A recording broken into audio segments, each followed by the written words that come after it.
Assalamualaikum warahmatullahi wabarakatuh. Perkenalkan, saya Siti Rahmani, NIM 240104056, Prodi Hukum Pidana Islam, mata kuliah Hukum Tata Negara, dengan dosen pengampu Bapak T. Surya Reza SHMH, akan menjelaskan materi terkait Hukum Tata Negara.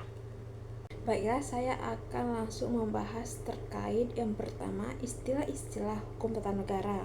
Istilah pertama yaitu constitutional law dari Inggris, istilah kedua yaitu droit constitutionnel dari Prancis, istilah ketiga yaitu Verfassungsrecht dari Jerman, dan istilah terakhir Stadrecht dari Belanda. Lanjut ke pengertian hukum tata negara. Salah satu pengertian hukum tata negara menurut pendapat ahli yaitu Van Vollenhoven, hukum tata negara mengatur semua masyarakat hukum atasan dan masyarakat hukum bawahan menurut tingkatannya, di mana masing-masing akan menentukan wilayah lingkungan rakyatnya, badan-badan negara dan fungsinya, susunan serta wewenang masing-masing yang berkuasa dalam masyarakat hukum itu. Dan secara umum, hukum tata negara itu adalah hukum yang mengatur terkait struktur dan organ negara serta wewenang yang ada di dalamnya. Mengenai subjek dan objek hukum tata negara. Subjek hukum tata negara yaitu ada organisasi negara, ada pejabat dan pemimpin negara, ada negara beserta warga negara. Objeknya yaitu HTN mengkaji mengenai organisasi negara baik secara vertikal maupun horizontal, lembaga negara sebagai alat untuk menjalankan fungsi negara, dan ada bentuk-bentuk negara. Dan di hukum tata negara ini kita akan membahas terkait sistem pemerintahan, sejarah sistem ketatanegaraan di Indonesia, asas-asas hukum tata negara, konstitusi, dan konsep negara hukum dan negara demokrasi. Yang pertama, kita akan membahas terkait sistem pemerintahan. Pengertian sistem pemerintahan kita dapat lihat dari kata sistem memiliki arti tatanan, cara, ataupun mekanisme. Pemerintahan memiliki arti yaitu organ yang menjalankan kekuasaan negara. Jadi dapat disimpulkan bahwasannya sistem pemerintahan yaitu cara atau mekanisme dalam menjalankan kekuasaan sebuah negara. Dengan kata lain, sistem pemerintahan menunjukkan hubungan dari lembaga, dari badan legislatif, badan yudikatif, dan eksekutif, bagaimana diatur dan dijalankannya ketiga badan tersebut.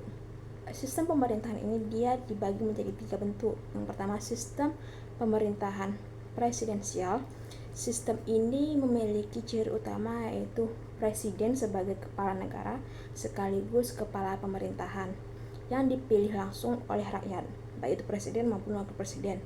Di sistem ini itu presiden dan wakil presiden tidak memiliki tanggung jawab terhadap parlemen atau badan legislatif, melainkan dia memiliki tanggung jawab terhadap konstitusi. Ini dikenal dengan supremasi konstitusi, sedangkan di parlemen nanti itu dia dikenal sebagai supremasi parlemen. Dan contoh negara atau negara pertama yang menggunakan sistem ini yaitu Amerika, dan negara kita sendiri juga menerapkan sistem presidensial untuk saat ini. Yang kedua ada sistem pemerintahan parlementer. Ciri utama sistem ini yaitu adanya kepala negara yaitu presiden maupun raja dan ratu di negara monarki, dan yang kedua ada kepala pemerintahan yaitu perdana menteri. Perdana menteri ini sendiri ditunjuk oleh parlemen atau badan legislatif dan dapat dijatuhkan oleh parlemen dengan menyatakan mosi tidak percaya. Jadinya di sistem pemerintahan parlementer ini dikenal dengan supremasi parlemen. Artinya parlemen memiliki kedudukan yang tinggi dalam sistem ini. Contoh negara yang memakai sistem ini yaitu Inggris. Inggris itu dipimpin oleh Perdana Menteri yang menjalankan pemerintahan sehari-hari sebagai kepala pemerintahan, dan dipimpin oleh Raja sebagai kepala negara. Kepala negara dalam hal ini itu hanya sebagai simbolik aja, jadi nggak menjalankan aktivitas pemerintahan seperti kepala pemerintah. Yang ketiga ada sistem campuran. Sistem campuran sendiri adalah sistem yang menggabungkan sistem pemerintahan presidensial dan sistem pemerintahan parlementer. Jika dia condong ke sistem pemerintahan presidensial disebut semi presidensial, dan jika dia condong ke dalam sistem parlementer dia disebut semi parlementer. Namun dalam sistem campuran ini lebih dikenal dengan sistem presidensial seperti negara Prancis itu. Sistem campuran ini dia ada presiden yang dipilih langsung oleh rakyat sebagai kepala negara, dan ada juga perdana menteri yang ditunjuk oleh parlemen sebagai kepala pemerintahan. Selanjutnya saya akan membahas terkait sejarah sistem ketatanegaraan yang ada di Indonesia.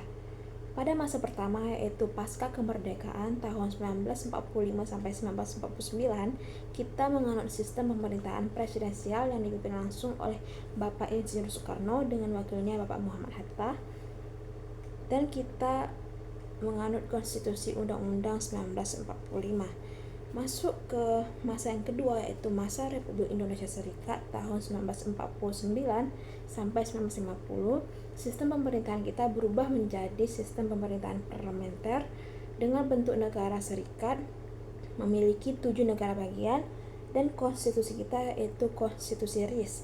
Selanjutnya masa ketiga adalah pasca RIS tahun 1950 sampai 1959. Sistem pemerintahan kita yaitu parlementer dengan bentuk negara kembali menjadi kesatuan, dan konstitusi kita yaitu Undang-Undang Dasar sementara 1950. Masa keempat ada Orde Lama tahun 1959 sampai dengan 1966. Sistem pemerintahan kita yaitu sistem pemerintahan presidensial, dan konstitusi kita Undang-Undang Dasar 1945. Masa kelima yaitu Orde Baru tahun 1966 sampai dengan 1998. Sistem pemerintahan kita yaitu presidensial yang dipimpin langsung oleh Bapak Soeharto selama 32 tahun menjabat, dan konstitusi kita yaitu Undang-Undang 1945. Dan era terakhir yaitu era reformasi hingga saat ini tahun 1998 hingga sekarang. Bentuk pemerintahan kita Republik, sistem pemerintahan kita yaitu presidensial yang pada saat itu dipimpin oleh Bapak B.J. Habibie dengan konstitusi Undang-Undang Dasar 1945. Selanjutnya pembahasan terkait asas-asas hukum tata negara. Asas-asas hukum tata negara yang pertama ada asas Pancasila, yang kedua ada asas negara hukum, yang ketiga ada asas hukum kedaulatan rakyat dan demokrasi, yang keempat ada asas kesatuan, dan yang kelima ada asas pemisahan kekuasaan dan check and balance. Selanjutnya mengenai pembahasan konstitusi. Konstitusi dalam arti sempit itu mengandung norma-norma hukum yang terdapat pada suatu negara untuk tujuannya membatasi kekuasaan dalam negara. Dalam artian luas, konstitusi memiliki arti keseluruhan dari hukum dasar dengan berbagai bentuknya, baik yang tertulis maupun tidak tertulis. Materi muatan konstitusi itu adalah, dan terkait penafsiran konstitusi itu dapat dilakukan oleh Majelis Agung karena hanya Majelis Agunglah yang memiliki wewenang akan hal itu. Selanjutnya pembahasan terakhir yaitu konsep negara hukum dan negara demokrasi. Yang pertama, negara hukum. Negara hukum adalah negara yang bertujuan untuk menyelenggarakan ketertiban hukum, yakni tata tertib yang umumnya berdasarkan hukum yang terdapat pada rakyat. Negara hukum ialah negara yang diperintahi bukan oleh orang, tetapi oleh undang-undang. Berikut ciri-cirinya. Yang kedua yaitu negara demokrasi adalah negara yang memiliki sistem pemerintahan yang mengizinkan dan memberikan hak kebebasan kepada warga negaranya untuk berpendapat serta turut serta dalam pengambilan keputusan di pemerintahan. Berikut adalah ciri-cirinya. Ada sekian materi terkait hukum tata negara yang saya bahas. Maaf jika ada kesalahan dan terima kasih. Assalamualaikum warahmatullahi wabarakatuh.